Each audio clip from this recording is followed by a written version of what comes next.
We make salt from seawater, one of the few companies that do in the United States, right here on the Oregon coast. Anybody can make salt. It's, of course, very easy, but it's very difficult to make great salt consistently, especially from a natural resource such as seawater. We make pure flake salt, pure kosher sea salt. It takes about 2 weeks from seawater to dry flake of salt.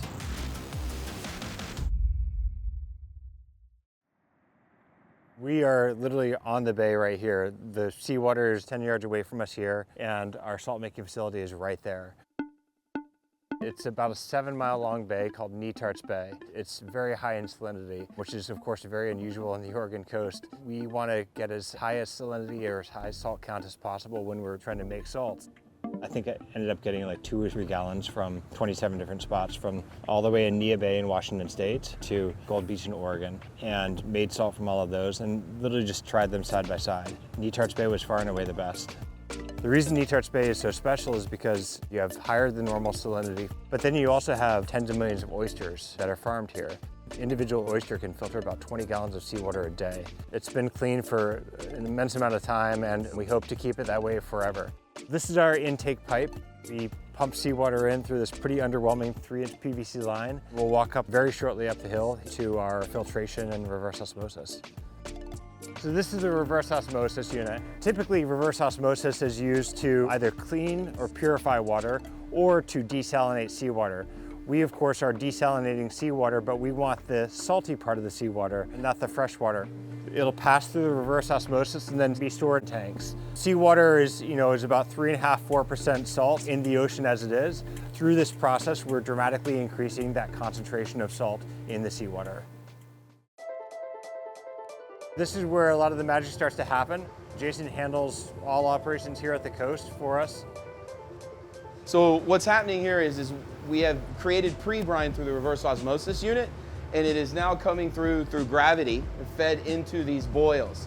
What's very important about this stage is we are raising the salinity. We're also cleaning it through heat. One of the main reasons why we do it this way, and we don't just cook it down to what's left. It's a big misconception when people make salt, because through this process, calcium will settle out. Some of the calcium and magnesium will either cook out or bond to the bottom of the pot. In fact, it can create things like this. And so this is over time, this will be built up on the bottom of a pot. You never really get rid of the calcium, it'll always be there. But we can get as much as possible out. And if we do it this way, when the salt forms, it's just forming salt. We're removing a lot of the bitterness associated with those minerals. And so you're left with a very clean, straightforward sodium chloride crystal. The flavor of our salt is clean, briny. Some people often describe it as sweet, which is obviously a weird way to describe salt. What they're kind of going after there is how clean and pure it tastes with no impurities, and then just dissipates. It all has to line up right. If it's not, then the quality can change. And all it is what's going on around. Can we make the perfect batch? This is the point where we actually end up filtering that last time. So it goes from our boil shed through the side of this building through a filtration system, which is 3 30-inch 0.5 micron filters, and that will get everything out of it. Remember, clean, clean, clean, clean, clean. Come on in, I'm gonna show you where all the fancy stuff happens.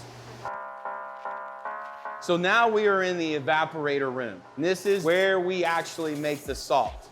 In this room, we have 10 pans. Each pan's 150 some gallons. We have 2 pans per pot. We average between 400 and 500 pounds per batch. These evap pans right here have just been filled and lit. We fill these up to surface tension right at the very top, and then we turn the heat on. There's still a little bit of a salinity gain that we need to have happen here. And so we do one more thing to clean it. And we will go through and take a strainer and we will clean the top of this off. And once we see the first grain of salt being formed here, stop. You don't clean nothing no more. Now you let it do its thing. The crystals will start forming at the very top, and they'll start moving around and bonding to each other to where it forms a large pyramidal structure, just large enough to where surface tension can't hold it anymore, and then it starts snowing into the pans. The salt crystals form on the surface of the brine through a very precise combination of time, temperature, and mineral composition of the brine. Then they gently fall to the bottom of the pan, like a leaf falling from a tree. That process is really beautiful. So what you're seeing right here is not just any type of shovel. And the reason why there's holes in this is because we want it to drain. That brine is still making salt. So we can let it go back in there and make some more salt. And then when it's time to harvest, you harvest. So the way we harvest, as you can see, I'm using practically no strength or force behind it. You're letting the fluid act as almost as a lubricant underneath the salt. And you gently take a scoop and then place it on this rack to drain. You cannot be impatient and be a salt maker. Finishing salts is still something that mystifies a lot of America. I found out about it when I was living in Denmark and was blown away by how much better it made really simple food. And so then I moved back here to Oregon and realized nobody in America was making great flake finishing salt. A lot of it does have to do with the environment, how hot it is outside, how dry or wet it is outside. That can slow or speed up our boil process just based off of evaporation. If you harvest too soon, you agitate the liquid and it can increase the evaporation rate. So therefore, maybe lose more liquid. If you wait too long in a pan and there's too much salt in it, those flakes can bond together and become much more difficult to break apart. You have to find the right time, and that just takes time. And what you're seeing right now is you were letting it drain and getting any of the liquid that might still be sitting in the salt back into the pan. So at this point, we come over here and we gently, don't toss it in. This isn't dirt, this is beautiful flakes of salt. These little pans down here, what they do is they catch any of the excess that has traveled through the bottom of this barrel. We try very, very hard to recycle as much as we can.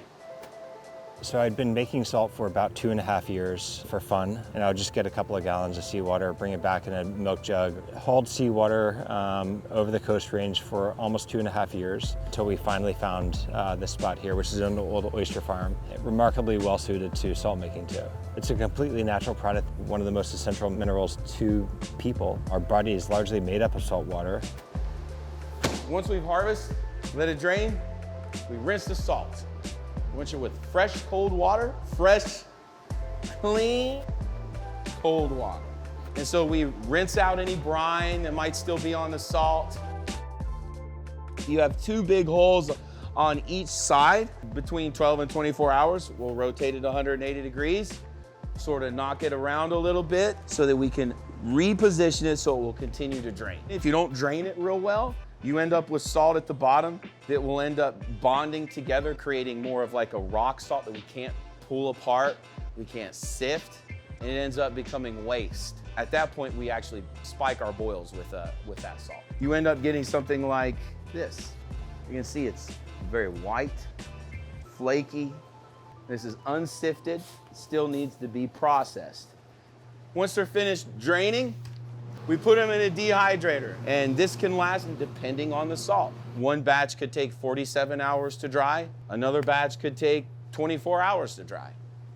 So now we're in post-production. This is Amanda. She is in charge of post-production, and every single flake of salt passes through those gloved fingers. So once the salt is all dried and comes out of the dehydrating room, it comes over to the sifter. You put a scoop in the top, and it gives me a chance to take out any impurities, like the calcium that bonds to the salt during the process. It has 2 separate screens in it and 2 different spouts. It will separate the kosher and our flake. Our kosher, it's more like your everyday all-purpose, more practical to use. And then the flake that we have, it's a little larger.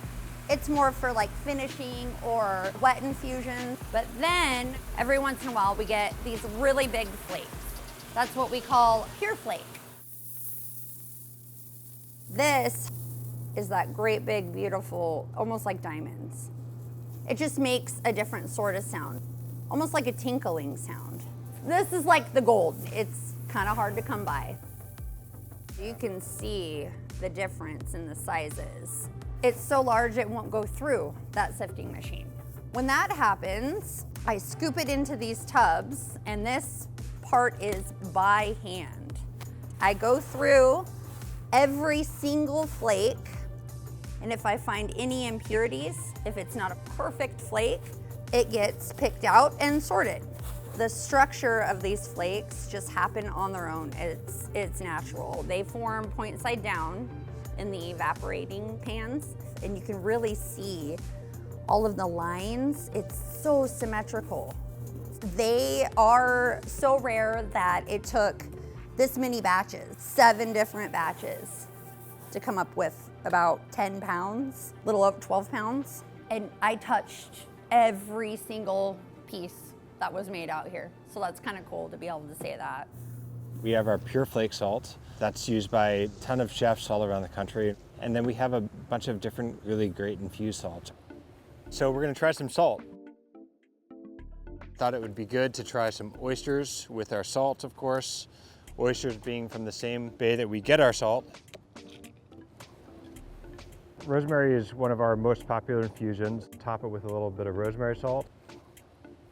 It's vibrant and it's green, and it's just excellent. Our black garlic salt, it's our best-selling infusion. It's an umami bomb. It's like you get this caramelized, sweet, savory garlic that's been fermented, of course, to make black garlic, and then dried out and blended up into our salt. Right now, we're gonna try it on a little baguette and butter.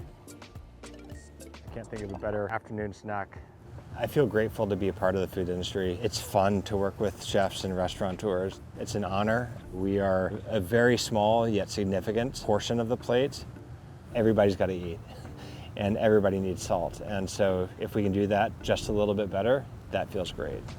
But I'm consistently blown away by the sheer beauty of it. I mean, frankly, every single flake of salt that leaves this facility are special. It's a work of art, and we're kind of like steering what nature already does and just kind of, redirecting it in the tiniest little manner to make our salt.